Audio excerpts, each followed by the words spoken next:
السلام علیکم ناظرین، آپ کے ساتھ آج مخاطب ہونے کے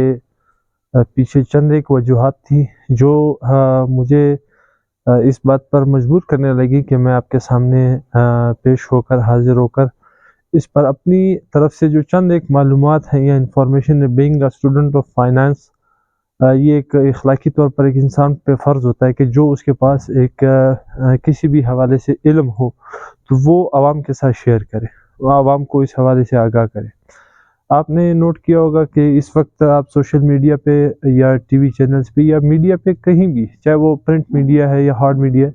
جہاں بھی آپ دیکھیں گے کہ اس وقت جو ہماری فائنینشیل سچویشن ہے، یعنی ڈیفالٹ ہونے کے جو ریومرز مارکیٹ میں بہت زیادہ پھیل رہے ہیں۔ آپ ٹی وی اسکرین پہ دیکھیں تو ہر جگہ یہی بات ہوگی کہ اس وقت ملک ڈیوالا ہونے جا رہا ہے، ملک ڈیفالٹ ہونے جا رہا ہے، فائنینشیل کرائسس جو ہے نا بہت زیادہ پنجے گاڑنے لگ گئے ہیں۔ تو میں بتانا یہ چاہتا ہوں کہ یہ جو ڈیفالٹ ہے اصل میں یہ ہوتا کیا ہے۔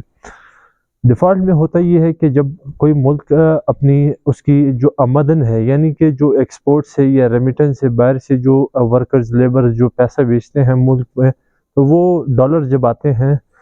اس کے مقابلے میں جو آپ کے اخراجات ہیں، یعنی آپ جو امپورٹ بل پے کرتے ہیں، تو جب یہ آپ کے پاس آمدن کم ہو اور آپ کے اخراجات زیادہ ہوں تو ایک سٹیج آتا ہے کہ آپ کے پاس پے کرنے کے لیے آپ کے پاس ڈالرز نہیں ہوتے مارکیٹ میں، تو اس صورت میں ملک ڈیفالٹ کر جاتا ہے۔ اب اس وقت سچویشن یہ ہے کہ آپ کے پاس ایکسپورٹس منیمسٹ ہیں اور امپورٹس، یعنی کہ آپ ہر چیز خود پروڈیوس نہیں کر پا رہے ہیں، آپ کی لوکل پروڈکشن بالکل نہیں ہے، آپ ہر چیز باہر سے امپورٹ کر رہے ہیں، چائنا سے، یورپ سے، یو اے سے، دنیا کے مختلف ممالک سے، آپ خود کفیل نہیں ہیں۔ تو اس میں اس وقت سے جو سب سے بڑا اگر ہم الزام ٹھہرائیں یا اگر ہم جس کو قصوروار ٹھہرائیں تو وہ ہماری فائنانس ڈپارٹمنٹ ہے، ہماری جو فیڈرل گورنمنٹ ہے۔ اس حوالے سے انہوں نے اقدامات بر وقت اقدامات نہیں کیے۔ جو آپ کے ملک میں ڈالر آ رہے ہیں، جو ریمیٹنس آ رہی ہے، جو آپ کے ایکسپورٹس کے بدلے میں آپ کو ڈالر آ رہے ہیں، اس کو کنٹرول کرنا پڑتا ہے، اس کو سیکیور کرنا پڑتا ہے، لیکن بدقسمتی سے یہ بلیک مارکیٹ میں آپ کے یہ ڈالرز دوبارہ سمگل ہو رہے ہیں۔ افغانستان جو اس وقت دنیا نے اس کو بالکل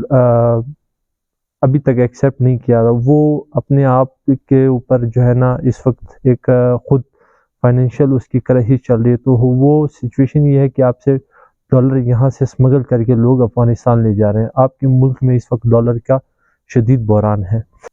اس ڈیفالٹ کا قطعی یہ مطلب نہیں کہ بس سب کچھ ختم ہو جائے گا، سب لوگ مر جائیں گے، یا ملک کا جو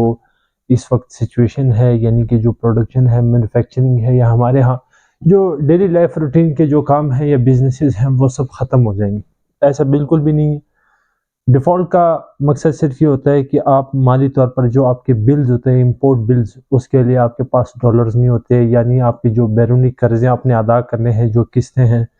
یعنی کہ ابھی ریسنٹلی نیکسٹ منتھ جنوری میں آپ نے جو دبئی کے پرائیویٹ کمرشل بینک کے آپ نے جو $1.5 بلین کا جو ایک قرضے کا ایک اماؤنٹ ہے وہ پے کرنا ہے، اس کے لیے آپ کے پاس پیسے نہیں ہیں کیونکہ آپ کے پاس آمدن نہیں ہے۔ بعض دفعہ ہوتا یہ ہے کہ یہ ڈیفالٹ آپ کے فائدے میں چلا جاتا ہے۔ ہوتا یہ ہے کہ آپ چونکہ لوسٹ کیٹیگری تک پہنچ جاتے ہیں، اپنے لوور لائن تک پہنچ جاتے ہیں، تو وہاں سے جب آپ دوبارہ ریوائیو کرتے ہیں، یعنی آپ دوبارہ اپنا جو فائنینشیل سسٹم ہے اس کو ریوائز کر کے دوبارہ چلنے کی کوشش کرتے ہیں، تو اس کا فائدہ یہ ہوتا ہے کہ آپ نے چونکہ بیڈ ایکسپیرینس کر لیا ہوتا ہے اور اس برے سبق سے آپ نے کچھ سیکھ لیا ہوتا ہے۔ تو بعض دفعہ یہ ڈیفالٹ جو ہوتا ہے، اب ریسنٹلی جس طرح سری لنکا نے ڈیفالٹ کیا، تو اس کا یہ ہرگز مطلب نہیں کہ سب کچھ ختم ہو گیا، بلکہ سری لنکا میں نہ کوئی بندے مرے، نہ کوئی ایسا فیمائن آیا، یعنی کہ نہ قحط آیا، نہ کچھ ایسا سین ہوا، بلکہ ہوا یہ کہ وہ دوبارہ امپرومنٹ کی طرف موو کرنے لگے ہیں۔ جو انہوں نے فائنینشیل غلطیاں کی ہیں، فائنینشیل پالیسی جو ان کی تھی، اس حوالے سے وہ دوبارہ ریوائیو کر کے انہوں نے وہ غلطیاں سدھارنے کی کوشش کی ہے۔ اسی طرح ہمیں جو اس وقت ہماری جو اپروچ ہونی چاہیے، جو سب سے فرسٹ پرائر اپروچ ہونی چاہیے، وہ یہ ہے کہ ہم یہ جو ڈیفالٹ کا اصل میں جو انڈیا ہمیں دیا جا رہا ہے، یہ اسٹیٹ بینک کو یا صرف فائنانس منسٹری کو پتہ ہے، عام عوام کو اس کے بارے میں ایکسیس نہیں ہے، کیونکہ کوئی بھی پرسن یہ نہیں بتا سکتا کہ اس کے وقت جو آتھینٹک جینون آپ کے پاس ڈالرز کا ریزرو ہے یا گولڈ ہے وہ کتنا ہے، یہ صرف چند جو ایٹونومس باڈیز ہیں ان کو پتہ ہے۔ لیکن اگر خدا نخواستہ ڈیفالٹ ہو بھی جاتا ہے تو اس سچویشن میں، یا اگر ڈیفالٹ نہیں بھی کرتا تو ہمیں کیا کرنا چاہیے؟ ہم بطور ایک معزز اور ایک آپ کہنے کے ذمہ دار شہری ہونے کے ناطے ہمیں کرنا یہ چاہیے کہ ہمیں چند ایک سٹیپس، ایک پالیسیز اپنے اوپر امپلیمنٹ کرنی چاہیے اگر ہم واقعی اکانومیکلی اپنے آپ کو پراسپر کرنا چاہتے ہیں۔ ہونا یہ چاہیے کہ جو مین جو دو چیزیں ہیں کسی بھی اکانومک پراسپیرٹی کے لیے جو ریکوائرڈ ہوتی ہیں وہ یہ ہے کہ آپ کی ایکسپورٹس زیادہ ہونی چاہیے، آپ کی جو ریمیٹنسز ہیں وہ زیادہ ہونے چاہیے، اور امپورٹس اس کے مقابلے میں کم ہونی چاہیے۔ اب اس حوالے سے ہو کیا سکتا ہے، یا پاسبلی ہمیشہ یہ چیز ہوتی ہے کہ ہم مسئلے کو تو اجاگر کر سکتے ہیں لیکن اس کی حل کی طرف ہم زیادہ سوچ و بچار نہیں رکھتے۔ اگر میں چند مختصراً الفاظ میں بتانا چاہوں تو وہ یہ ہے کہ ایکسپورٹس اس طرح جو اس وقت کم ہوئی پڑی ہیں، اگر ہم اس کو ریوائیو کرنا چاہتے ہیں تو وہ اس طرح ہو سکتی ہے کہ ہم ڈومیسٹک لیول پہ، گراس روٹ لیول پہ پروڈکشن جو ہماری فیسلٹیز ہیں وہ ہم سٹارٹ کریں، چھوٹے بزنسز ہیں یا ہم ایسی پروڈکٹس بنانا سٹارٹ کر دیں جس طرح بھی لیٹ سپوز میں مثال لیتا ہوں، لورلائی ہے، اگر ہم یہاں اولیو کی کلٹیویشن کریں اور یہی اولیو ہم ورلڈ وائڈ ایکسپورٹ کریں تو یہ ایک بہت بڑا فیکٹر ہے، بہت بڑا کنٹریبیوشن ہو سکتا ہے۔ اسی طرح ہماری جو ماربل ہے اگر ہم یہ دنیا تک پہنچانا چاہیں، اگر ہم اس کو ایکسپورٹ کرنا چاہیں، پوری دنیا میں ہم اس کو پرووائڈ کر سکتے ہیں، ہماری جو ایکسپورٹس ہیں اس سے کافی جو ہے نا امپروو ہو سکتی ہیں۔ ساتھ ہی ساتھ ریمیٹنسز کیسے بڑھ سکتی ہیں؟ وہ اس طرح بڑھ سکتی ہیں کہ جو ہمارے ہاں فری لانسنگ ہے یا جو ہمارے پاس ڈیجیٹل سکلز ہیں، ہم دنیا کو سروسز دیں، امیزون پہ دے سکتے ہیں، شاپیفائی پہ دے سکتے ہیں، فائور پہ دے سکتے ہیں۔ اس کے علاوہ جو ہماری ینگسٹرز ہیں ان کو چاہیے کہ جو سکل ہیں وہ باہر کے ملکوں میں ٹریول کریں، وہاں جا کے جابس کریں، وہاں جا کے سروسز پرووائڈ کریں، تو جب ان کو پے ملے گا وہ ڈالر میں ملے گا، اور جب یہی ڈالر جب مختلف ملکوں سے اکٹھا ہوگا تو یہ بہت بڑی اماؤنٹ بن سکتی ہے۔ اس وقت بھی کرنٹلی ہمیں صرف ریمیٹنس نے ہی بچایا ہوا ہے، ساتھ ہی ساتھ جو امپورٹ ہے اب اس کو کیسے کم کریں۔ اس وقت جو ہمارے ہاں جو ایک مائنڈ سیٹ بنا ہوا ہے وہ یہ ہے کہ جو ولایتی چیز ہے یعنی جو فورن کنٹریز کی ہے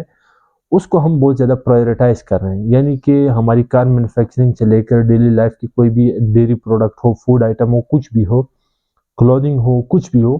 ہم چاہتے ہیں کہ جو باہر سے آتا ہے ہم اس کو پرائیورٹائز کرتے ہیں۔ ایسا نہیں ہونا چاہیے، ہمیں کرنا یہ چاہیے خود کفیل بننا ہے۔ کچھ چیزیں ایسی ہیں کہ جن میں مثال کے طور پر جس طرح نیچرل ریسورسز ہیں، کوئی بھی میٹیلک ایسی آئٹمز ہوتی ہیں جس پہ ہم خود کفیل نہیں بن سکتے وقتی طور پر، لیکن کم از کم یہ ہو سکتا ہے کہ ایسی چیزیں جیسے ابھی بیبی پروڈکٹس ہیں، فوڈ پروڈکٹس ہیں، یا جتنی بھی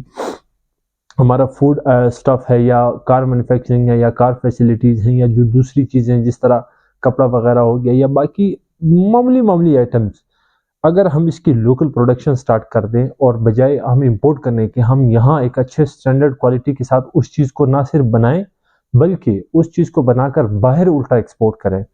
اس کے علاوہ ایگریکلچر پر ہم فوکس کریں۔ ہم ایک ایگری کنٹری ہیں لیکن بدقسمتی سے ہمارے ہاں آٹے کا بحران، ہمارے ہاں چینی کا بحران، ہمارے ہاں